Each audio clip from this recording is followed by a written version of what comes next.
가자지구 구호 물품 전달을 위한 라파 검문소 개방이 도로 보수 등의 이유로 당초 오늘에서 현지 시각 21일로 미뤄질 가능성이 제기됐습니다.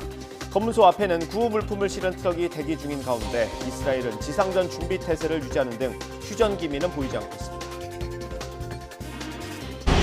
의대 정원 확대 논의가 한창인 가운데 이주호 부총리 겸 교육부 장관이 자율전공 입학생의 의대 진학을 검토하겠다고 밝혀 논란입니다.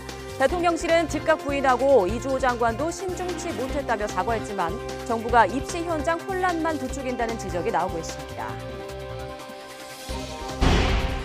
러시아 외무장관을 만난 김정은 북한 국무위원장이 백년 대계를 구축하자고 언급하는 등 북러 밀착이 강화하는 모양새입니다.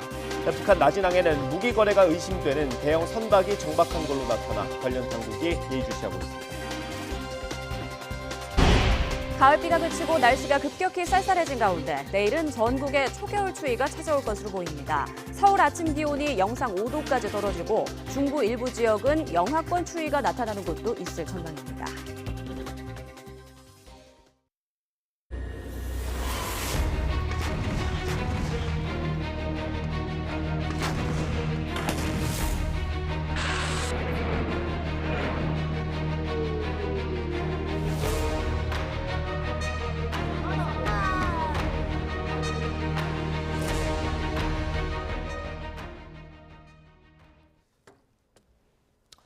가자지구에 구호 물품을 보낼 수 있는 이집트 국경의 검문소가 오늘이나 내일 열릴 걸로 보입니다. 하지만 물품 전달 직전에도 양측의 공방은 계속됐고 이스라엘 국방장관은 지상전 준비를 촉구했습니다. 김진호 기자의 보도입니다. 이집트와 가자지구 사이의 라파 검문소 부근에는 식량과 의약품을 실은 트럭들이 줄지어 서 있습니다. 국경 통과를 기다리는 이집트 자원봉사자들의 텐트도 설치돼 있습니다. احنا قاعدين مع اخواتنا الفلسطينيين مش هنسيبهم ومش هنتحرك من هنا الا لما المساعدات تخش فلسطين وتخش غزه تخش لاخواتنا الفلسطينيين. 앞서 이스라엘과 이집트는 전날 조 바이든 미국 대통령 방문을 계기로 구호 물품의 가자지구 반입에 조건부로 합의한 상태입니다. 미국은 최대 20대의 트럭이 이집트에서 라파 검문소를 통과하도록 합의했다고 밝혔습니다. 세계보건기구는 트럭의 규모를 훨씬 늘려야 한다고 강조합니다. It shouldn't be 20 trucks, it should be 2,000 trucks, and we shouldn't have to be making these choices. But those choices are being made and they're being discussed with the Egyptians. 하지만 구호품 전달을 하루 앞둔 19일에도 이스라엘의 공습은 계속됐습니다. 하마스 역시 이스라엘 수도 텔아비브 등을 향해 로켓포를 쏘는 등 양측의 치열한 공방은 이어지고 있습니다. 이스라엘 국방장관은 최전선 병사들에게 지상전을 준비하라고 주문했습니다.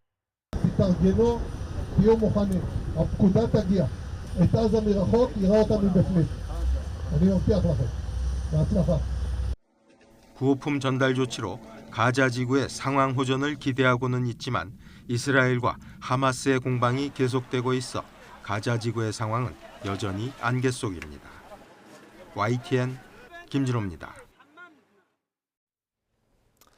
미 국방부가 예멘 반군이 발사한 미사일과 드론을 격추했다고 밝혔습니다. 이스라엘을 겨냥한 것으로 추정되는데 이라크와 시리아 등에서도 미군을 대상으로 한 공격이 이어지면서 전선이 확대되는 게 아닌가 하는 우려가 커지고 있습니다. 기정훈 기자입니다.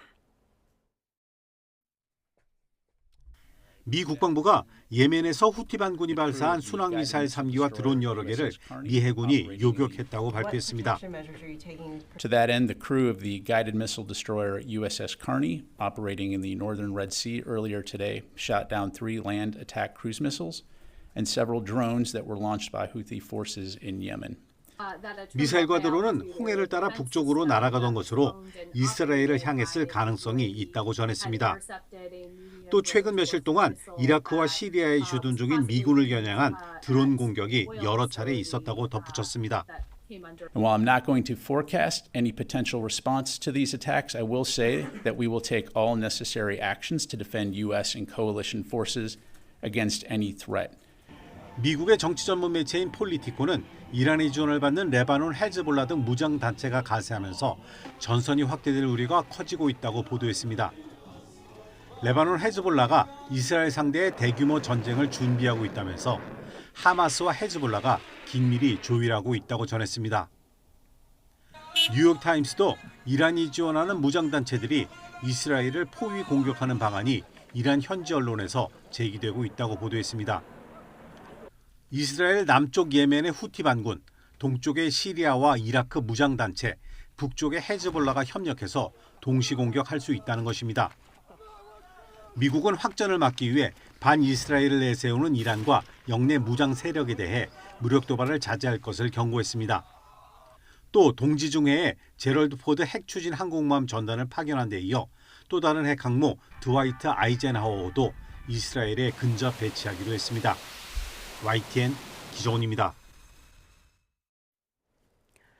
팔레스타인 무장정파 하마스가 현지 시간 19일 밤 이스라엘이 가자 지구 한 교회 건물을 공습해 피난민 여러 명이 숨지거나 다쳤다고 주장했습니다. AFP 통신은 하마스가 통치하는 가자 지구 내무부가 그리스 정교회 성 포르피리우스 교회에서 많은 수의 순교자와 부상자가 발생했다고 밝혔다고 보도했습니다. 당시 교회 내 한 목격자는 폭발이 발생한 교회 회관에 있던 약 80명을 포함해 모두 500명 정도가 교회 부지에서 피난 생활 중이었다고 월스트리트는 전했습니다. 이처럼 무력 충돌이 계속되고 있는 가운데 가장 취약한 이들의 피신처인 병원에 대한 공격이 늘고 있습니다. 세계보건기구는 전쟁 발발 이후 팔레스타인 자치지역 내 의료시설에 최소 136차례의 공격이 이뤄졌다고 밝혔습니다. 하마스의 근거지인 가자지구에서 59차례, 동예루살렘을 비롯한 요르단강 서안에서 77차례 발생했습니다. 제네바 협약과 로마 규정 등 전쟁법으로 불리는 국제인도법 체계는 의료시설에 대한 공격을 엄격히 제한하고 있습니다. 네, 이렇게 이스라엘과 하마스 충돌로 인한 민간인 희생이 매우 심각한 방향으로 흘러가고 있습니다. 특히 어린이 피해가 엄청난데요. 유엔은 가자지구 사망자 4명 가운데 1명이 어린이라고 밝혔습니다. 류재복 기자입니다. 폭격으로 무너진 건물 잔해 사이로 아이의 모습이 보입니다. 콘크리트 더미에 반쯤 묻힌 채 겁에 질려 있습니다. 도구라곤 2손뿐이지만 다행히 구해낼 수 있었습니다. 응급 차량이 도착할 때마다 환자들이 쏟아져 나옵니다. 갓난 아기부터 서너 살 꼬마까지 엄마를 찾는 울음소리가 안타까울 따름입니다. 40% of all the cases that I've seen have been children. A lot of them have been like this. They've lost one or two parents. 거주 지역에 폭격이 집중되면서 가족 전체가 피해를 보는 일이 적지 않습니다.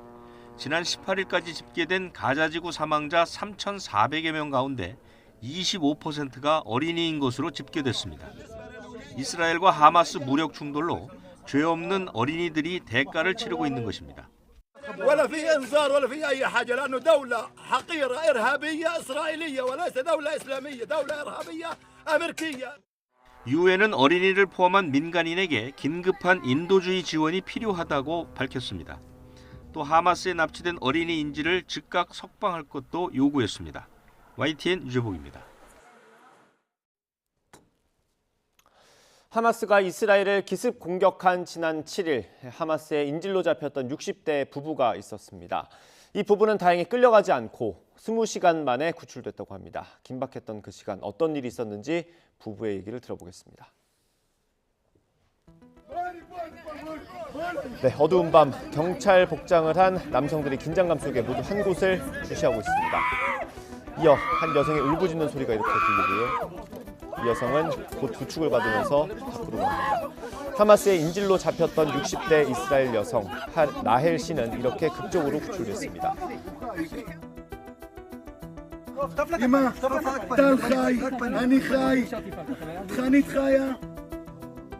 지난주 토요일 남편의 68번째 생일 파티를 위해 손녀딸을 기다리던 나헬 씨. 그런데 그날 아침에 찾아온 건 손녀가 아닌 하마스 무장대원 5명이었습니다. 죽음을 예감하고 남편과 서로 손을 잡고 있던 나헬 씨. 손녀를 생각하며 가족 얘기로 하마스 대원들과 한마디 두마디 대화를 시작했습니다. 인질범들이 배가 고파지면 화를 낼 수도 있을 거라 생각해 치킨과 쿠키, 커피를 내주기도 했습니다.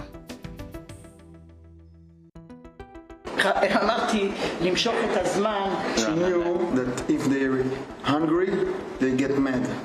So she offered them food all the time. She told them to relax. 그러는 사이 이들을 구조하기 위한 이스라엘 경찰이 집을 포위했고 하마스 대원과 대치가 시작됐습니다. 수차례 총격전 끝에 하마스 대원들이 모두 사살되고 라헬 씨 부부는 극적으로 구출됐습니다. 이 사연은 미국에서도 널리 퍼지며 바이든 대통령이 부부를 만나 직접 위로를 전하기도 했습니다. 하지만 안타깝게도 이 기적 같은 생환기가 모두의 얘기는 아니었습니다. 이스라엘 키부츠 지역에 살던 한 남성은 8살 딸이 인질로 붙잡힌 줄 알았다가 숨진 채 발견된 사실을 뒤늦게 알게 됐습니다. 더 가혹한 고통을 겪기 전에 숨져서 오히려 다행이라고 말해 마음을 먹먹하게 했습니다. 하마스 측에 남아있는 이스라엘 인질은 알려진 것만 200명에 육박합니다. 무력 충돌이 장기화할 거란 우려도 나오고 있는 상황 속에 가족들의 마음은 더 타들어가고 있습니다.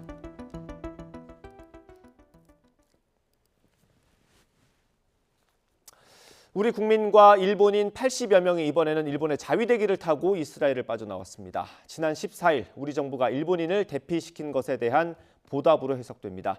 자세한 내용 일본 연결해서 알아보겠습니다. 김세호 특파원. 네, 도쿄입니다. 네, 일본이 우리 국민을 수송기에 태운 거죠. 그 규모 그리고 과정까지 좀 정리를 해주시죠. 네, 일본은 항공자위대 소속 수송기를 이스라엘에 투입해 일본인 60명과 외국 국적 가족 4명, 그리고 한국인 18명과 외국 국적 가족 1명 등 모두 83명을 대피시켰습니다. 이스라엘 텔아비브에서 이웃나라인 요르단까지 이송했는데요. 탑승자 전원은 내일 새벽 도쿄 하네다 공항에 도착할 예정입니다. 일본 정부는 탑승 좌석에 여유가 있을 경우에 대비해 우리나라를 비롯해 여러 정부의 자국민 탑승 여부를 문의해왔습니다. 일본 정부는 당시 우리나라 교민들만 탑승 의사를 밝혔다고 설명했습니다. 일본 정부 대변인의 관련 설명 직접 들어보겠습니다. 在留邦人に対して出国希望調査を行った上で、余責が生じたため、過去の邦人出国に際しての支援や相手国からの要望等を踏まえ、今回は韓国のほか、米国、フランス、英国、カナダ、豪州、フィリピン、台湾、タイに対して希望の有無を確認した結果、韓国からのみ要望があったものであります。 이 같은 조치는 우리 정부가 지난 14일 직접 수송기에 일본인 51명을 태운 데 대한 보답 차원으로 해석됩니다. 네, 그런데 일본이 이 수송기를 보내기 전에 비판을 좀 받지 않았습니까? 네, 그렇습니다. 일본 정부는 우리 정부는 지난 14일 공군 수송기인 KC-330 시그너스를 투입해 일본인 51명까지 태워 서울까지 무사히 이송했는데 일본 정부는 물론 일본 네티즌들도 한국에 대해 감사하다는 반응을 쏟아냈고 한국에 대한 강경 발언을 이어가는 극우 성향의 정치인까지 한국에 대해 고마움을 표시했습니다. 반면 일본의 이송 조치가 한국과 비교되면서 자국 내에서 비판이 쏟아졌습니다. 일본은 한국보다 하루 늦은 지난 15일에 전세기를 투입해 자국민 8명을 태웠는데 1인당 3만 엔, 우리 돈 27만 원을 부담시키며 자국민에 대한 유료 출수 논란이 있었습니다. 또 자국이 아닌 아랍에미레이트까지만 대피시킨 점도 한국 정부의 조치와 비교되며 도마에 올랐습니다. 이 때문에 이번 대피에서 자위대 수송기를 투입해 무료로 대피시키기로 한 것으로 보입니다. 네, 그럼 일본 정부는 유료 대피 논란에 대해서 어떤 입장입니까? 네, 한마디로 일본 정부는 절차에 문제가 없었다는 입장입니다. 일본 정부는 당시 이스라엘을 빠져나올 수 있는 여러 옵션이 있었다며 전세기 이외에도 다른 항공편을 이용해 충분히 대피할 수 있었다는 겁니다. 좀 더 급히 빠져나오려는 자국민들은 전세기를 이용할 수 있도록 했는데 이때 무료로 할 경우 다른 비행기를 이용한 사람과의 형평성 문제가 있을 수 있다고 해명했습니다. 하지만 한국 정부는 직접 군수송기를 현장에 미리 보내 자국민 피난을 위해 최선을 다하는데 일본 정부가 자체 매뉴얼에만 집착한 나머지 세심한 배려가 부족하지 않았느냐는 비판이 좀처럼 수그러들지 않고 있습니다. 네, 다시 앞선 얘기로 돌아가면 우리나라와 도움을 주고받은 분위기가 있었던 겁니다. 그런데 일본 내각이 야스쿠니 신사를 참배했죠. 네, 그렇습니다. 가을 대제사 기간, 그러니까 17일에서 바로 어제까지였는데요. 이 기간 동안 일본 강요를 비롯해 일본 국회의원들이 야스쿠니 신사를 집단 참배를 강행했습니다. 지난 17일에는 기시다 후미오 일본 총리가 내각 총리 대신 기시다 후미오 명의로 공물을 복납했고, 이어 신도 요시타카 경제 재생상, 다카이치 사나이 경제안보상, 니시무라 야스토시 경제산업상 등 기시다 강요들이 잇따라 야스쿠니를 찾았습니다. 또 초당파 의원 모임인 다함께 야스쿠니 신사를 참배하는 국회의원 모임 소속 의원들 약 100명 가까운 의원들이 가을 제사 기간 야스쿠니 신사를 집단 참배했습니다. 일본 강요들과 의원들이 들의 야스쿠니 신사 참배는 어제 오늘 일은 아니지만 한일 양국이 교민 안전에 협력하며 우호 분위기가 무르익는 가운데 강행된 것인 만큼 이러한 흐름에 악영향을 미칠 수도 있다는 비판이 나오고 있습니다. 지금까지 도쿄에서 전해드렸습니다. 김정은 북한 국무위원장이 어제 세르게이 라브로프 러시아 외무장관을 접견한 자리에서 양국 관계에서 100년 대계를 구축하자고 밝혔습니다. 양국은 선진 과학기술에서의 교류 협력도 적극 추진하기로 해 북한이 러시아로부터 군사 분야 첨단 기술을 건네받을 가능성이 더욱 커졌습니다. 최두희 기자입니다. 1시간 이상 진행된 것으로 알려진 김정은 북한 국무위원장과 세르게이 라브로프 러시아 외무장관의 면담. 이 자리에서 김 위원장은 북러 정상회담에서 이룩된 합의를 충실히 실현하며 미래지향적인 새시대 북러 관계의 100년 대계를 구축하자고 밝혔습니다. 단순히 우크라이나 전쟁에 북러 양국이 공동 대응하는 선에서 그치는 게 아니라 더 장기적인 관점에서 관계 강화를 추진하겠다는 의지를 내비친 겁니다. 공동의 노력으로 모든 방면에서 쌍무적 연계를 계획적으로 확대해 나가는 것을 비롯하여 호상 관심사로 되는 중요한 문제들에 대한 허심탄회한 의견이 교환됐으며 교내 일치를 보았습니다. 구체적인 언급은 없었지만 이 자리에선 푸틴 대통령의 북한 답방 문제가 거론됐을 가능성도 있습니다. 북한은 또 앞서 열린 라브로프 장관과 최선희 북한 외무상과 회담에선 경제, 문화, 선진 과학기술 등에서의 교류 협력을 적극적으로 추진하기 위한 방안이 논의됐다고 전했습니다. 무엇보다 선진 과학기술 교류를 명시한 만큼 북한이 러시아로부터 군사 분야 첨단 기술을 건네받을 가능성이 커졌습니다. 군사 분야 첨단 기술이 포함되어 있을 가능성이 가장 크고요. 특히 김정은 위원장이 가장 공을 들이고 있는 군사 정찰 위성, 핵 추진 잠수함, 핵 동력공업 건설 등에 있어서 상당한 기여를 할 가능성도 있습니다. 이와 함께 양국 외무성 사이 2024년에서 2025년까지의 교류 계획서도 체결해 향후 경제 분야의 교류도 더 활발해질 전망입니다. 아울러 양국은 한반도와 동북아시아 지역 정세 등 국제 문제들에서 공동 행동을 강화하기로 해 앞으로 한미일에 대응하기 위한 북러 밀착은 한층 더 강화될 것으로 보입니다. YTN 최두입니다. 미국 정부가 북한과 러시아의 무기 거래 현장으로 지목한 북한 나진항에 대형 선박이 정박한 것으로 나타났습니다. 미국 상업위성업체 플래닛랩스가 어제 나진항 일대를 촬영한 위성 사진을 보면 선박 한 척이 정박해 있고 또 선박 앞 부두에는 컨테이너 더미로 추정되는 물체가 보입니다. 또 선박 안에도 컨테이너 더미와 같은 색상의 물체가 포착돼 컨테이너 선적 작업이 이루어지고 있는 것으로 추정됩니다. 이와 관련해 매슈 밀러 미 국무부 대변인은 브리핑에서 러시아가 각종 제재와 수출 통제로 인해 북한 등으로부터 무기 공급을 타진하고 있다며 북한의 무기가 러시아로 넘어가고 있다고 지적했습니다.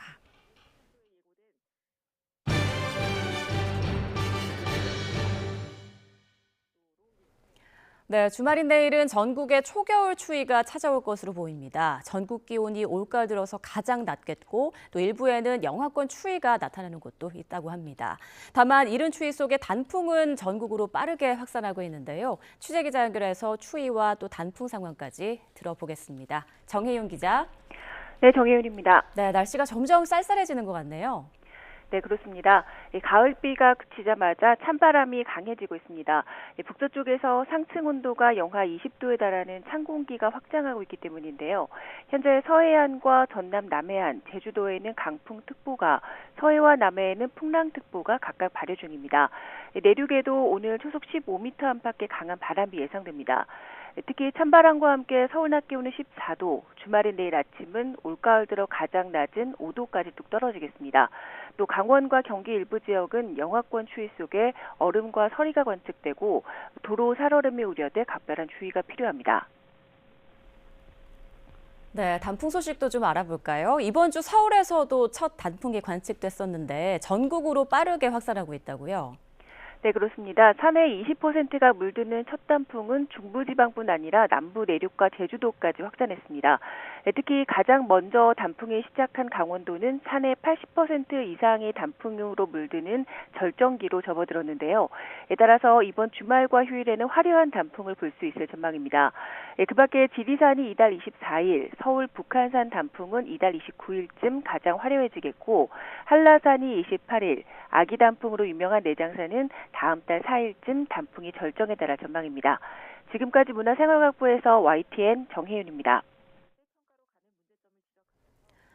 윤석열 대통령 지지율이 지난 6개월 동안 가장 낮은 30%를 기록한 여론조사 결과가 나왔습니다. 한국갤럽이 지난 17일부터 사흘 동안 전국 만 18살 이상 1,000명을 대상으로 조사한 결과 윤석열 대통령 직무수행 긍정평가는 30%, 부정평가는 61%로 나타났습니다. 잘하고 있다는 대답이 일주일 전보다 3%포인트 떨어졌는데 이는 일본 강제동원 배상 문제 등으로 올해 최저치였던 지난 4월 27%에 이어 6개월 만에 가장 낮은 긍정률입니다. 전통 지지층인 대구 경북을 포함해서 모든 지역에서 부정평가가 우위였습니다. 윤 대통령 긍정평가자들은 그 이후로 외교를 첫 손에 꼽았고요. 국방 안보에 점수를 준 반면 부정평가자들은 경제, 민생, 물가와 또 독단적 소통 미흡을 이유로 들었습니다.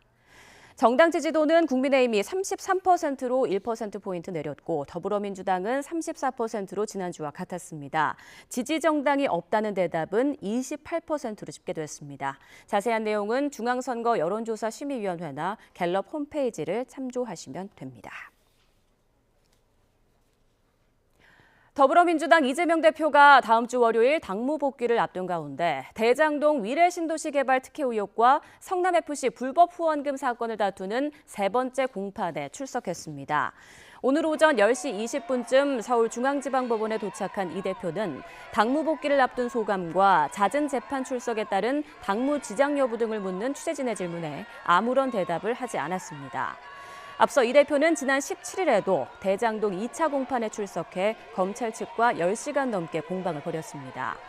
이 대표는 성남시장 시절 대장동 민간업자들에게 특혜를 제공해 성남도시개발공사에 4,895억 원의 손해를 끼친 혐의 등으로 재판에 넘겨졌습니다. 윤석열 대통령이 의료 인력 확충의 필요성을 언급하며 의대 입학 정원 확대 방침을 밝힌 가운데 국민의힘은 세부 논의를 위한 지역 필수 의료 혁신 TF를 구성하기로 했습니다. 윤재옥 원내대표는 오늘 당 국정감사 대책회의에서 지역 필수 의료 확충은 국민 생명권 보장과 지역 균형 발전 측면에서 필수 인프라 구축의 의미를 지닌다며 이같이 밝혔습니다. 위원장은 유이동 당 정책위 의장이 맡고 복지위와 교육위 등 관련 상임위 간사와 의료인 등 전문가 그리고 시민도 이 TF에 참여시킬 예정입니다. 유 정책위 의장은 이와 관련해 의대 정원 확대 논의의 골든타임을 놓쳐서는 안 된다며 총선을 앞둔 시점에서 정치 포퓰리즘, 지역 이기주의로 변질되는 건 경계해야 한다고 말했습니다. 더불어민주당은 의료 인력 확충 필요성에는 공감하지만 정부의 필수 의료 혁신 전략회의 내용에 대해선 실망스럽다는 반응을 내놨습니다. 홍익표 원내대표는 오늘 최고위 회의에서 어제 정부가 의대 정원 확대의 구체적인 규모는 물론 제대로 된 로드맵조차 제시하지 못했다며 무능하고 무책임하다고 비판했습니다. 이어 민주당은 이미 의대 정원 확대 문제의 찬성과 협력의 뜻을 밝히고 필수 의료와 지역 의료를 살리는 방안을 함께 논의하자고 제안했다며 민주당은 준비가 돼 있다고 덧붙였습니다. 홍 원내대표는 YTN과 통화에서도 민주당은 단순히 의사 숫자만 늘릴 게 아니라 필수 의료와 공공성 강화를 위한 제도적 보완이 필요하다는 입장이라며 정부 여당이 먼저 구체적인 방안을 공개해야 한다고 강조했습니다. 네, 전해드린 대로 의대 정원 확대라는 방향은 잡혔고 이제 구체적인 계획을 짜야 합니다. 그런데 키를 잡은 교육계 수장의 발언이 도마에 올랐습니다. 자유전공 학부생도 의대에 진학할 길을 열어준다는 얘기였는데 대통령실이 즉각 반박에 나섰고 교육부를 질책하기도 했습니다. 어떻게 된 일인지 취재기자와 함께 얘기해 보겠습니다. 김연아 기자. 네, 사회정책부입니다. 네, 교육부 수장의 발언을 대통령실이 수습하는 꼴이 됐습니다. 정리를 하면 이주호 부총리가 돌출 발언을 했다 이렇게 정리되는 겁니까? 그렇게 볼 수 있겠습니다. 설화 수준으로 정리되는 모습인데요. 이주호 부총리가 어제 일부 매체와 인터뷰한 내용부터 보면 의대 정원이 증가하면 이 증가분의 일부를 활용해 자율 전공 학부생도 의대에 갈 수 있도록 대학 총장들과 논의 중이다라는 겁니다.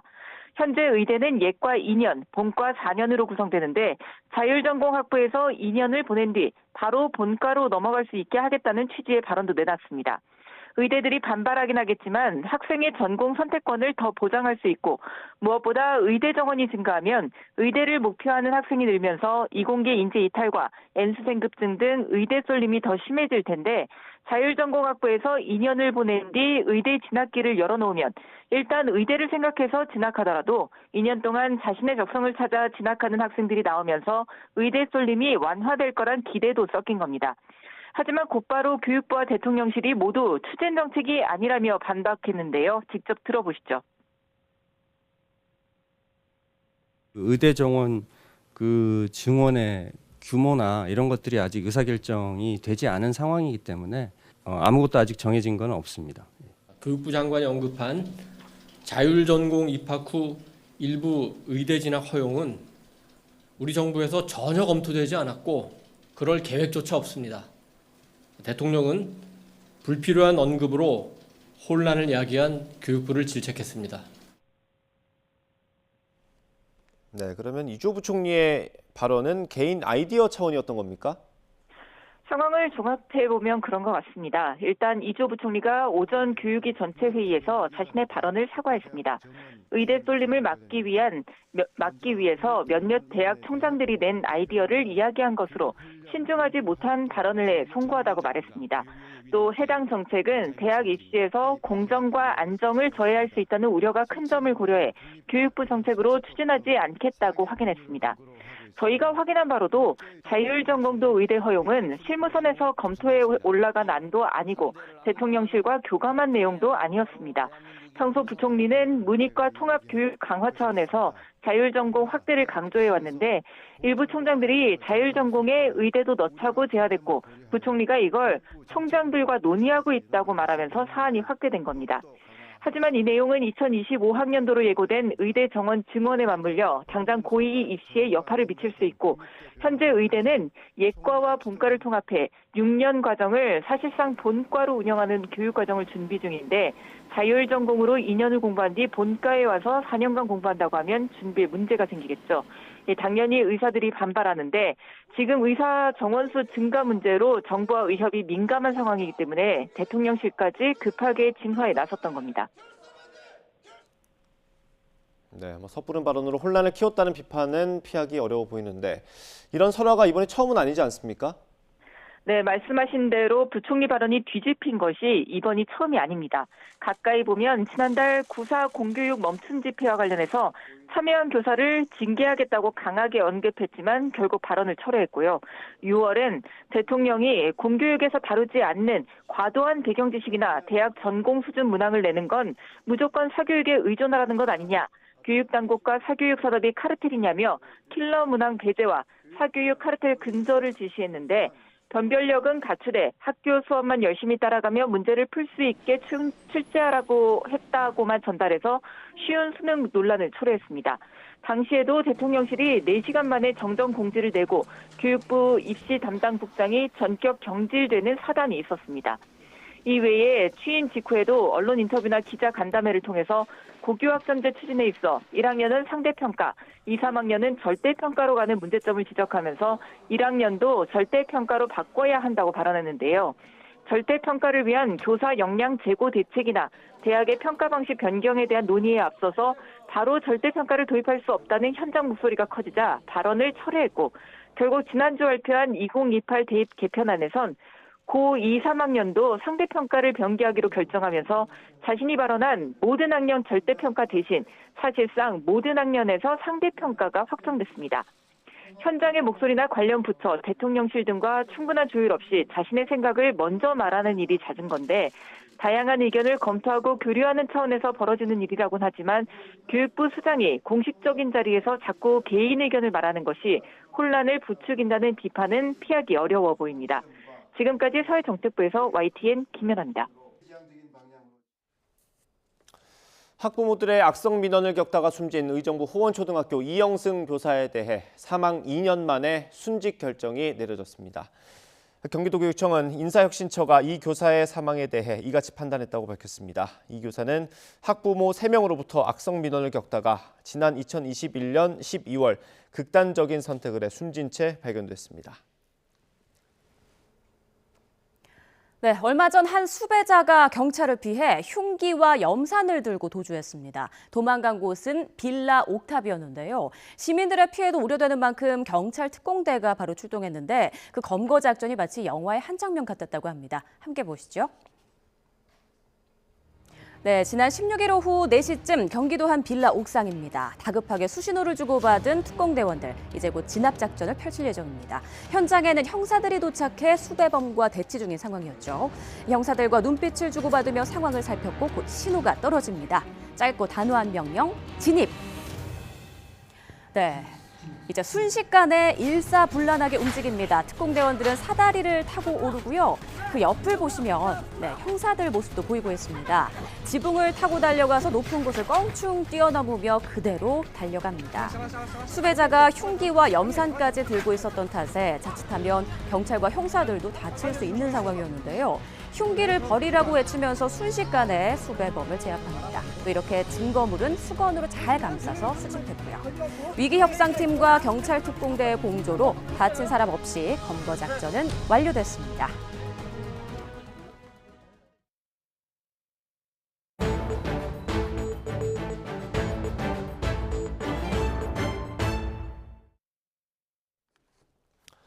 본격적인 김장철을 앞두고 배추 가격이 한 달 전보다 크게 올랐습니다. 배추뿐 아니라 전반적으로 물가 상승세가 이어지면서 우리 정부도 대응에 나섰습니다. 취재기자와 함께 얘기 나눠보겠습니다. 최기성 기자. 네, 경제부입니다. 네, 일단 김장 재료 가격이 얼마나 올랐습니까? 네, 배추 소매 가격은 한 포기에 평균 6,587원으로 한 달 전 5,476원보다 20% 비싸졌습니다. 1년 전 5,934원과 비교해도 11% 비싸고 평년 가격인 5,432원보다도 21% 넘게 높은 가격입니다.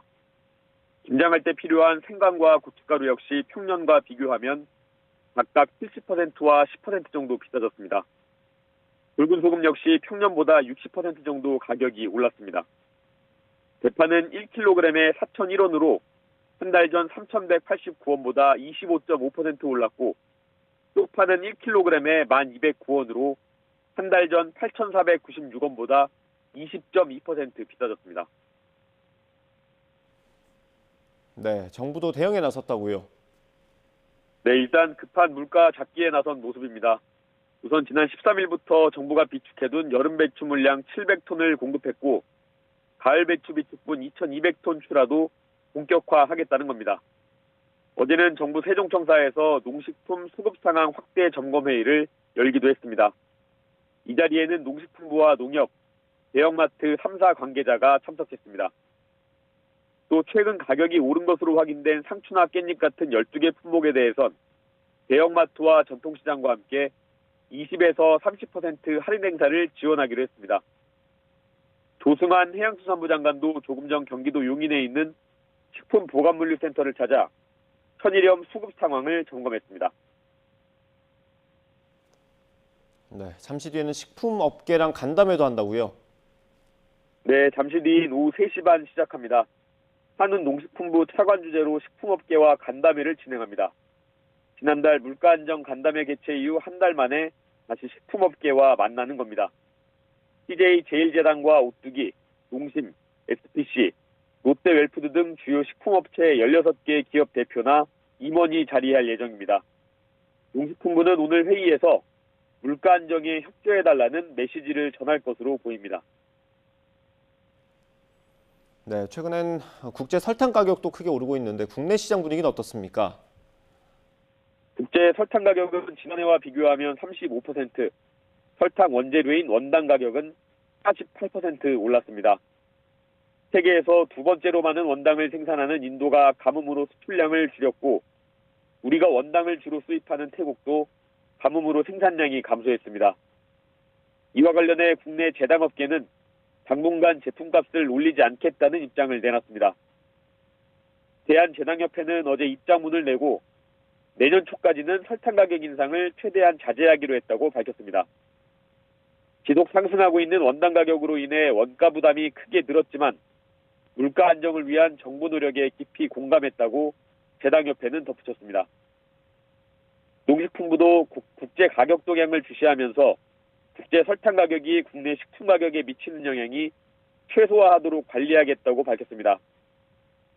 현재 높은 국제 설탕 가격이 국내 설탕 가격에 미치는 영향은 크지 않을 것이라고 농식품부는 전했습니다. 네, 최근 국제 유가도 불확실성이 좀 커지고 있습니다. 국내에는 어떤 영향을 주는 겁니까? 최근 이스라엘과 팔레스타인 무장정파 하마스 사이 분쟁으로 석유시장 불확실성이 커진 상황입니다. 산업부도 그제 오전 국내 정유 4사 대한석유협회와 함께 국내 석유 가격 안정을 위한 방안을 논의했습니다. 산업부는 범부처 석유시장 점검단을 꾸려서 고유가 시기를 악용한 담합행위 등을 단속할 계획이라고 밝혔습니다. 현재까지는 이스라엘과 하마스 간 분쟁에 따른 국내 에너지 수급에는 이상이 없는 것으로 파악하고 있다고 산업부는 전했습니다. 네, 물가 안정을 위한 공산품 가격 점검회의도 열렸다고요? 네, 오늘 오전에 열렸습니다. 장영진 산업부 1차관 주재로 민생물가 안정을 위한 공산품 가격 점검회의가 열렸습니다. 자동차 산업협회와 타이어 산업협회 등 주요 공산물 품목별 협회와 편의점 산업협회와 프랜차이즈 산업협회 등 유통협회 관계자들이 참석했습니다. 산업부는 이번 회의에서 정부의 물가 안정 노력에 업계도 동참해달라고 요청했습니다. 이따른 물가 인상에 정부가 관리에 나선 것은 당연한 일이지만 시장에 자주 개입하는 방식으로만 해결해서는 안 된다는 목소리도 나옵니다. 지금까지 경제부에서 전해드렸습니다. 중동 전쟁으로 세계 경제 불확실성이 커진 가운데 미국 연방준비제도 의장은 오는 12월에 금리를 인상할 수 있다는 걸 시사했습니다. 미국 10년 만기 국채 금리도 16년 만에 5%를 넘어서면서 전문가들은 당분간 시장 위축이 불가피할 걸로 내다보고 있습니다. 전문가의 분석 들어보겠습니다. 오히려 인플레이션을 걱정해야 된다. 이 부분이 제일 중요한 것 같아요. 이 얘기는 현재 높은 금리 기조를 계속 유지할 것이다를 뿐만 아니라 지금 올릴 가능성이 있다. 이쪽에 무게를 싣는 쪽이 더 맞지 않는가. 저는 그렇게 봅니다. 장기 국채, 그러니까 10년물 장기 국채 금리가 15%를 넘은 게 2007년 이후의 일이에요. 뭐 기억하시다시피 2007년이라는 거는 서프라임 위기가 시작되는 시점이었는데 10몇 년 만에, 16년 만에 지금 이게 제일 높은 저걸로 올라갔으니까 이 장기 국채가 잘 팔리지 않는다. 이 원인에 대해서는 지금 여러 가지 해석이 있어요. 미국이 너무 많이 국채를 발행해서 그렇다라든가 장기적인 금리 이 전망이 어두워서 그렇다라든가. 그런데 어쨌든 이게 소유의 사태이기 때문에 사람들이 이번에 그래서 연준에서 금리를 좀 낮춰주지 않을까 하는 기대도 있었거든요. 이미 시장 금리가 높으니까. 그런데 또 이번에 파월 의장이 좀 강성 발언을 하니까 장기 국채 금리도 높고 그다음에 강성 발언도 나왔고 이게 지금 겹쳐가지고 시장 심리를 더 위축시키는 이 상황으로 가는 것 같습니다. 미국 연준 의장의 금리 추가 인상 시사에 국내 주식시장도 일제히 하락세를 보이고 있습니다. 오늘 코스피는 어제보다 1% 내린 2391.54로 거래를 시작했습니다. 장중 2400선을 내준 건 지난 3월 27일 이후 7개월 만입니다. 코스피는 이후에도 내림세를 이어가면서 2380대까지 떨어졌습니다. 코스닥도 1.05% 떨어진 775.81로 출발해 760대로 내림세입니다. 서울 외환시장에서 원달러 환율은 0.4원 내린 1357원으로 시작한 뒤 오르내림을 반복하고 있습니다. 국내에서 사라졌던 것으로 알려졌던 빈대가 최근 인천과 대구를 포함해 전국 각지에서 발견되고 있습니다. 전문가는 국내에 유입되기 시작하면 전국으로 퍼지는 건 시간 문제라며 서구화된 주거 문화를 그 원인으로 꼽았습니다. 들어보시죠. 현재 지금 굉장히 많이 여행객들이 해외에서 들어오시고 계시고요. 그다음에 이제 우리나라에서 해외 유학 가는 학생들도 상당히 많고 그다음에 이제 산업 근로자들, 외국인 산업 근로자들이거든요. 그런 분들이 이제 들어오시면서 이제 빈대를 가지고 들어오는 경우도 상당히 많고요. 그러니까 이런 부분이 확대되면서 빈대에 대한 이 문제라든가 이런 부분에 대해서는 저도 한 15년 전부터 그것을 좀 예측을 했어요. 앞으로 좀 심각하게 문제가 될 것 같다라는 거를. 근데 진짜 그것들이 지금 현재 현실이 되고 가고 있네요. 다 침대를 쓰시죠. 뭐 카페트 또 소파를 쓰시니까 이런 서구화된 주거 문화와 또 보일러 문화. 그러니까 보일러를 틀면은 이 집안 전체가 온화한 그런 환경이 됩니다. 그러니까 어디서나 이 가정해충이 서식할 수 있는 조건이 되는 거죠. 예, 그러다 보니 그러니까 이제 이 빈대가 우리나라에 이제 유입되기 시작하면 정말 전국적으로 문제가 되는 건 시간 문제다. 빈대가 서식을 하게 되면 뭐 알 같은 거라든가 이런 것들이 눈에 보이거든요. 예, 그런 것들도 이렇게 재봉선이나 하여튼 숨겨진 은신처라든가 이런 데 아주 좁은 틈을 우리가 확인해 보면 빈대의 이 서식 흔적들을 찾을 수 있기 때문에 뭐 그런 걸로 충분히 파악할 수 있습니다. 보통 사과나무 하면 사방으로 뻗은 나뭇가지에 그 사과 열매가 달린 모습이 생각나는데요. 앞으로는 좀 달라질 것 같습니다. 일손을 줄이고 생산량도 늘리는 방향으로 나무 수형을 개량하고 있는데 농가 반응이 좋다고 합니다. 지환 기자입니다. 왼쪽은 일반 사과나무, 오른쪽은 최근 보급하고 있는 사과나무입니다. 보통 나뭇가지가 4, 5m까지 이리저리 뻗는 방사형. 그런데 마치 분재처럼 수형을 비틀어 개량했습니다. 다축형 평면 수형 방식이라는 건데 일단 뿌리에서 나온 원줄기를 수평으로 눕히고 가지가 나올 때마다 수직 방향으로 세워 수폭을 좁게 유지했습니다. 심은 지 딱 3년, 하늘로 솟은 허리 높이 가지마다 주렁주렁 굵은 사과가 달렸습니다. 보통 사과를 딸 때는 나무 키가 높기 때문에 이렇게 사다리나 리프트 시설을 이용하게 됩니다. 하지만 이렇게 평면으로 사과를 기르게 되면 당연하게도 수확이 무척 쉬워집니다. 선진지 쪽에서는 빠르게 이게 바뀌고 있어요. 아무래도 노동력이 절감되고 생산량이 높아지고 품질이 월등히 좋아지기 때문에 사과를 오래 하신 분들은 지금 많이 바꾸고 있어요. 나무 높이가 낮아 농약 뿌리기도 좋고 병해충 방제도 효율적입니다. 강한 햇빛과 우박, 태풍 등을 막을 수 있는 방조망 설치도 가능하고 기계화도 쉽습니다. 무엇보다 골고루 햇빛을 받아 과실 착색이 잘 되고 땅에 반사 필름을 깔 필요도 없습니다. 시험 재배 결과 생산량이 기존 나무보다 최대 3배 더 많았습니다. 과실 품질도 과일이 좀 더 크고요. 그리고 당도도 상당히 아래쪽이 좋아서 이 다축성 애들은 위아래를 다 햇볕이 잘 들어가기 때문에 보시는 거와 같이 아래쪽 거의 균일하게 착색이 잘 되고 있고요. 최근 사과에 이어 복숭아도 이런 평면형 재배법이 성과를 낸 상황. 농가 보급과 함께 스마트 재배가 확산하며 사과나무, 복숭아나무 모습 자체가 완전히 달라지고 있습니다. YTN 지환입니다.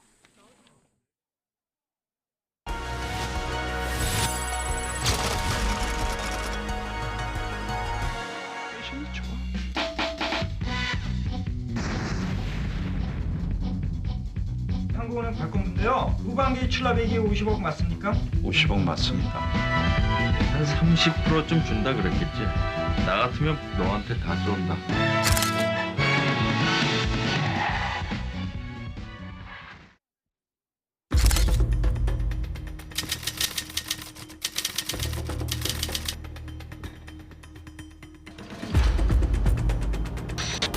엄격한 관리 속에 보관되고 있어야 할 이 담좌 수표가 구미의 한 은행에서 분실된 것에서부터 사건은 시작됐다. 낯선 남자들이 구미 시내를 돌아다니며 가짜 도장을 만들어갔고 며칠 뒤 한국은행 구미 지점에 한 통의 전화가 걸려왔다. 대동은행인데 지불 준비금이 부족해 돈을 인출하러 가겠습니다. 1시간 뒤 대동은행 직원이라며 찾아온 남자들이 9억 원이 적힌 수표를 내밀었다. 한국은행 직원은 의심 없이 가짜 이름이 써진 수표를 받고 현금 9억을 내줬다. 은행 마감 후 담좌 수표가 없어졌다는 사실을 알게 된 대동은행은 경찰에 신고했다. 은행 대리급 이상이 아주 엄격하게 관리하는 그런 수표이기 때문에 대동은행 내부 직원이 관련성이 있는 것이 아닌가.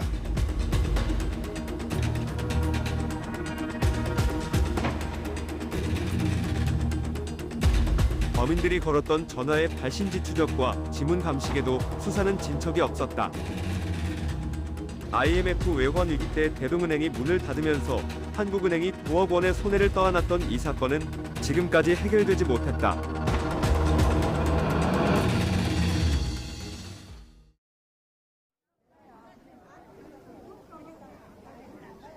오후 들면서 보레되는 공기가 더 차가워지고 있습니다. 현재 서울 기온은 14.7도로 예년 기온은 5도나 크게 밑돌고 있는데요. 찬바람이 점차 강해지면서 체감 온도를 더 떨어뜨릴 것으로 보입니다. 특히 내일은 서울 아침 기온이 5도 안팎까지 떨어지며 내일은 초겨울 추위가 찾아올 전망입니다. 오늘 전국적으로 맑은 하늘이 함께하고 있습니다. 원활한 대기 확산으로 공기도 깨끗한데요. 다만 찬바람이 강하게 불며 종일 쌀쌀합니다. 오늘 낮 기온은 서울 14도, 대전 16도, 광주, 대구 17도로 어제보다 2에서 7도가량 낮겠습니다. 내일은 전국 많은 지역에서 올가을 최저 기온을 경신하겠습니다. 일부 지역에서는 영하권 추위가 나타나기도 하겠습니다. 내일은 추위는 휴일 아침까지 이어진 뒤 낮부터 예년 기온을 회복하며 점차 누그러질 전망입니다. 현재 서해안과 호남 해안, 제주도에는 강풍주의보가 발효 중입니다. 또 대부분 해상에는 물결이 거세게 일고 있으니까요. 해상과 해안가 안전사고에 각별히 유의하시기 바랍니다. 지금까지 YTN 원희다입니다. 네, 뉴스 앤 이슈 마칩니다. 잠시 뒤에 더 뉴스가 방송됩니다. 시청해주신 여러분 고맙습니다.